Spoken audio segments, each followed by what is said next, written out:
أعوذ بالله من الشيطان الرجيم. بسم الله الرحمن الرحيم. إن بطش ربك لشديد.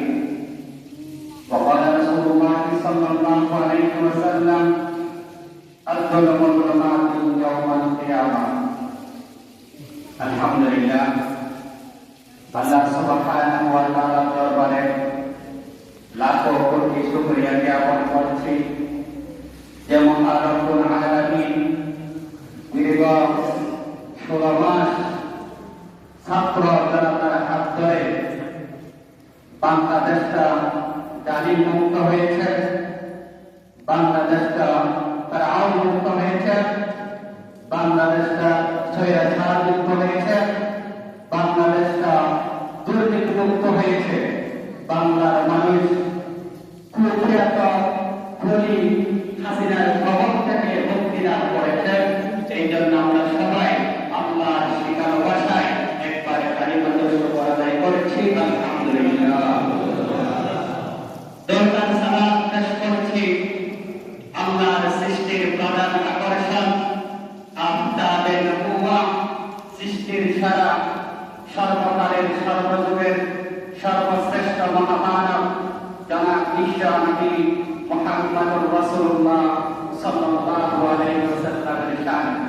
সম্মানিত উপস্থিত তরুণ ভাইয়েরা, যুবক ভাইয়েরা, বৃদ্ধ বাবারা, আমি সর্বপ্রথমে সেই মুক্তিযোদ্ধাদের কথা স্মরণ করেছি যারা দ্বিতীয়বার দেশটা স্বাধীন করার জন্য জালিমের গুলিতে নির্মমভাবে নিহত হয়েছেন। আল্লাহ সুবহানাহু ওয়া তাআলা তাদেরকে জান্নাতের সর্বোচ্চ স্থান ও মাকাম নসিব করুন। আমরা সবাই বলি আমিন। সেই সাথে স্মরণ করছি বাংলাদেশ জামাত ইসলামী সেই সব নেতা কর্মীদের কথা যাদেরকে মিথ্যা মামলা দিয়ে যুদ্ধাপরাধী বলে কারাগারে বন্দী রেখে ফাঁসির কাস্তে ঝুলিয়েছিল। আল্লাহ তাদেরকে শাহাদাতের নজরানা নসিব করুন। আমরা আবার বলি আমিন। সম্মানিত হাজির, আজকে আমরা একত্রিত হয়েছি। আমার হাতে সময় কম, আমার পরে অনেক ভাইয়েরা কথা বলবেন, আমি বেশি কথা বলবো না। আজকে আল্লামা মরহুম দেলোয়ার হোসেন সাহেবের কথা বেশি মনে পড়েছে। আজ তিনি আমাদের মাঝে নেই। তিনি 2 ফেব্রুয়ারি 1944 সালে ফরিদপুরে জন্মগ্রহণ করেন। তার জীবন কর্ম বর্ণনা করতে গেলে শেষ করা যাবে না, সময় শেষ হয়ে যাবে। তার আলোচনা, তার জীবন বৃত্তান্ত কর্ম বর্ণনা করা শেষ হবে না।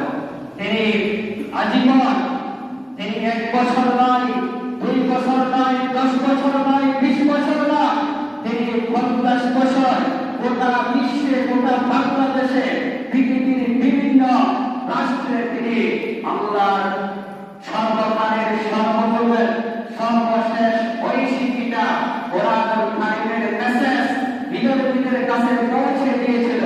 কোরআনের দাওয়াত গোটা বিশ্বে পৌঁছে দিয়েছিল।